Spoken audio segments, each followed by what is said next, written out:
気をつけな。そいつはガノンが作った化け物だ。100年前、私は手も足も出せずやられちまった。でもさ、あんたはこんなところで終わるわけにはいかない。そうだろ？I'd like to start this episode off with an experiment. Think of your favorite boss battles from the Zelda series, without including any of the final bosses. Consider why they were so memorable to you. It could be their design, difficulty, or just how creative the battles were. Now I'm going to mention a few and see if any of these line up with your choices. Got, Stalord, Zant, Koloktos, Girahim, and Monkmaz Koshia. Chances are at least one of the mentioned battles was on your list of favorites. The next question is, why is it your favorite? No boss is objectively the best, but it goes without saying that there are reasons as to why they stand out in comparison to others in the series. In many cases, your opinion on a dungeon as a whole may be heavily impacted by its respective boss fight.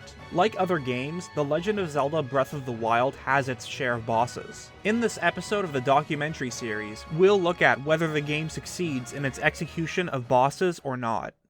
Within Breath of the Wild, there are 3 types of bosses you will come across. Ones found in the overworld of the game and are equivalent to mini-bosses, the bosses encountered through the game's story and dungeons, and then the final boss which takes place in the game's finale. The overworld and final bosses will be ignored in today's episode, but the latter will be talked about when we cover the game's ending. Before the bosses in Breath of the Wild are discussed, a question must be answered. What makes a good Zelda boss? Knowing this will greatly help in determining what side of the fence Breath of the Wild's boss battles fall under. Turns out there are 4 defining factors in creating a memorable Zelda boss: design, difficulty, ingenuity, and integration. While not all of these are required to make a boss battle good, they are the most important parts to consider when making a Zelda game. First impressions are always important, and that's why the design of a boss is critical, as it'll be the first thing you'll notice. To prove my point, I'll show you 2 different bosses from the same Zelda game. Just by looking at the design for each, you'll be able to form an opinion of which one is more appealing.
There is no correct answer to this question, but the majority of people would probably go with Koloktos, though it goes without saying that the setup for both these bosses is phenomenal. However, the difference comes from the payoff moment once the boss is finally revealed. Navigating through the sandship as it is destroyed by a kraken-like creature fits extremely well with the dungeon. It prepares the player for what should be a dramatic reveal. However, the Pixar-like design results in an anticlimactic moment. And this is the part where I make the obligatory reference to Monsters Inc.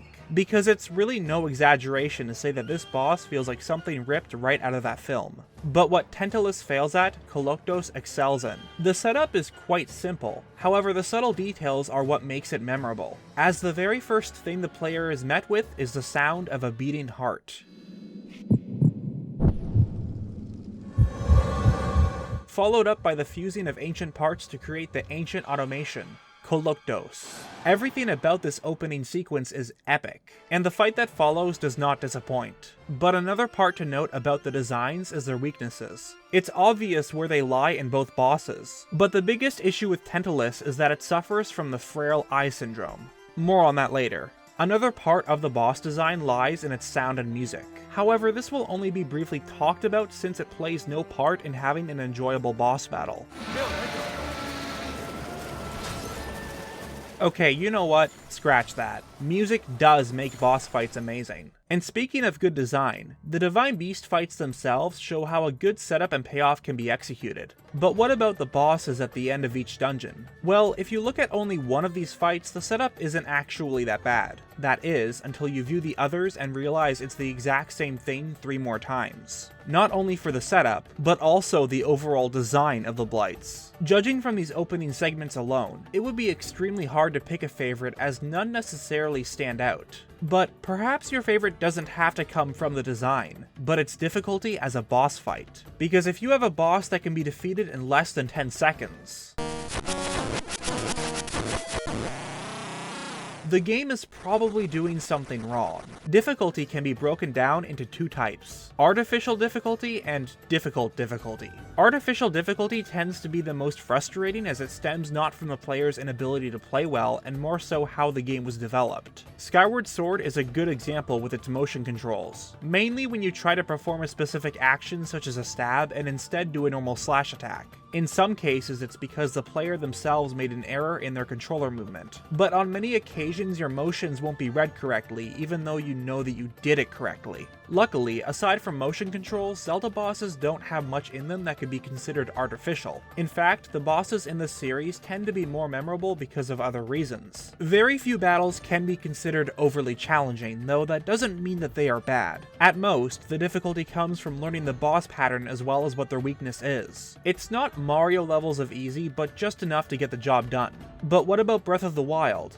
Well, this is a really hard one to cover because you decide how hard the boss is. There technically is no difficulty curve since the bosses can be taken on in any order. The easiest one without a doubt is Master Kohga, and lots of people will bring this point up when talking about how it is the worst one in the game. But I would argue that making him pathetically easy is what makes it a great fight. The point was that you were supposed to fear him as Kohga was built up to be a threat. However, once you meet him, it becomes clear that his personality is completely different. It's very reminiscent of Zant from Twilight Princess, but then flip things around to what is commonly considered the hardest of the bosses. No. Not those guys, since they technically qualify as overworld bosses, though they are an example of a great Zelda boss. I'm referring to the Scourge of Vanaburis, Thunderblight Ganon. This fight stands out in comparison to other blights in difficulty, mainly because of 3 things. First of all, this enemy has extremely fast movements and attacks. Second, unlike the 2 others, Thunderblight has a shield. This might not sound like much, but considering that this boss is the only one with defense, it greatly increases the challenge for the player. Bosses such as WaterBlight and FireBlight can be dealt with quickly because of how vulnerable they are. The last reason Thunderblight is the hardest is because of how electricity works in the game. Whenever the player is struck, they have a chance at dropping their gear. This is where the game begins to fall into having artificial difficulty, as this makes the fight more frustrating than challenging. Thunderblight still does provide a nice challenge though, however I wouldn't exactly call it memorable.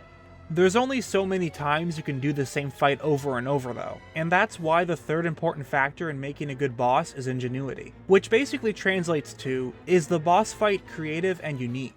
Remember that frail eye syndrome thing with Tantalus? Well, that comes from the fact that a lot of Zelda bosses have a habit of making the weak point its eye or eyes. I didn't talk in detail about it before because it's more so a creative problem. When you have a recurring pattern in a game, it can get boring. So game developers have to introduce new elements throughout a game or series in a way that feels innovative and not forced. An example of bosses that suffer from the frail eye syndrome are Queen Goma, Bongo Bongo, Mulderok, Tantalus, and Bilokite, which was only looking at 2 Zelda games compared to the 19 that exist. It's hard to talk about creativity since there are so many ways to do it, but a good way to tell if a boss battle is unique or not is to ask yourself a simple question.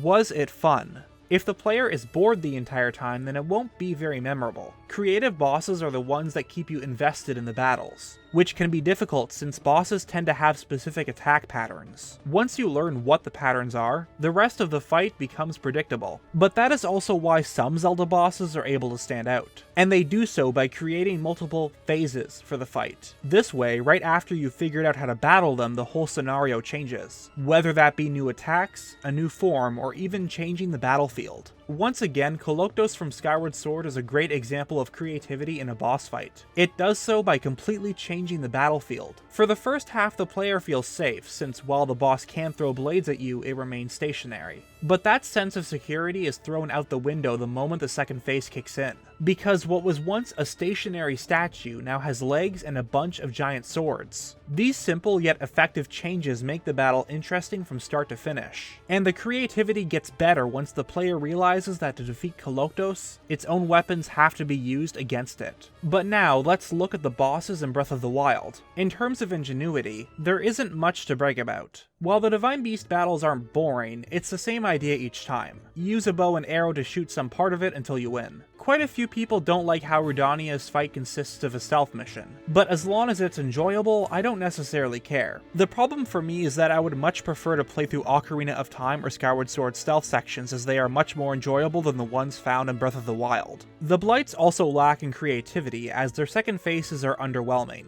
Sure, they all get some extra attacks, but none of them really change the fighting strategy like a boss such as Koloktos or Zant. At most, WaterBlight will raise the water level so the arena changes, but that's both predictable and uninspired. All of them also suffer from the frail eye syndrome, so that doesn't really help either. Integration is the last thing needed to make a good Zelda boss. And honestly, it ties into the previously discussed ingenuity, but integration has to do with how the dungeon items and skills obtained tie into the boss battles. For example, dungeon bosses usually have to be defeated by using a key item that was obtained from that dungeon, such as how bombs are used on King Dodongo or the spinner for Stalord, the latter resulting in a very enjoyable fight as it took advantage of the spinner mechanics learned within the dungeon and applies it to the boss battle. Some bosses do have some form of integration in Breath of the Wild. Ruta's battle is made easier if the player uses a Cryonis rune to destroy the ice block projectiles, which can also be done in WaterBlight Ganon's boss fight. Fireblight and Thunderblight's battles also consist of using the Bomb and Magnesis runes. While most bosses combine some past skills with the dungeon fights, it never goes out of its way to impress the player. But this might just come from the fact that the game is mainly about freedom, which includes taking away the key items from dungeons, something that made some bosses very memorable. I feel like the bosses in this game are sort of like the dungeons. Each one relies on a similar design, and the fights themselves were played out a bit too safe. No risks were taken to make each individual boss stand out. And even while the Divine Beasts are awesome battles, it mostly comes from the setup and music. As I said with the dungeons, the problem is that nothing stands out or is remotely memorable.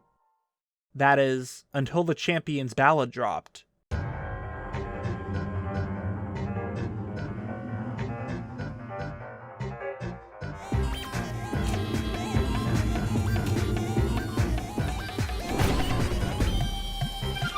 Monk Maz Koshia is everything a Zelda boss should be, and that's why it has become one of many people's favorite boss battles, me included. Everything in the design, from the setup to the payoff and even the music, is executed brilliantly. And prepared or not, you are going to have a challenging fight, as the boss itself has a variety of attacks that will test your skills. But you can't get too comfortable, since after some time he will clone himself and even become a giant. Runes can also be used to help make things easier. But either way, this fight is without a doubt one of the best in the game. Monk Maz Koshia isn't a perfect boss, but it shows how you can have a memorable fight without needing things from a traditional Zelda game. If the DLC never dropped, the final verdict would have been very similar to the dungeons. And yes, overall the bosses are still lacking in the game. However, the bosses did something that the dungeons didn't. It gave me a memorable moment in the game that I won't soon forget. Thanks for watching today's episode in the documentary. If you enjoyed it, make sure to subscribe and turn on the notifications button. Feel free to check me out on Twitter. The link to that will be down in the description. And thanks to all my patrons, as your donations are greatly appreciated. Check the description for a link where you too can donate $1 a month, though never feel obligated to do so. That's all for today, and I'll see you later for the next episode in the documentary.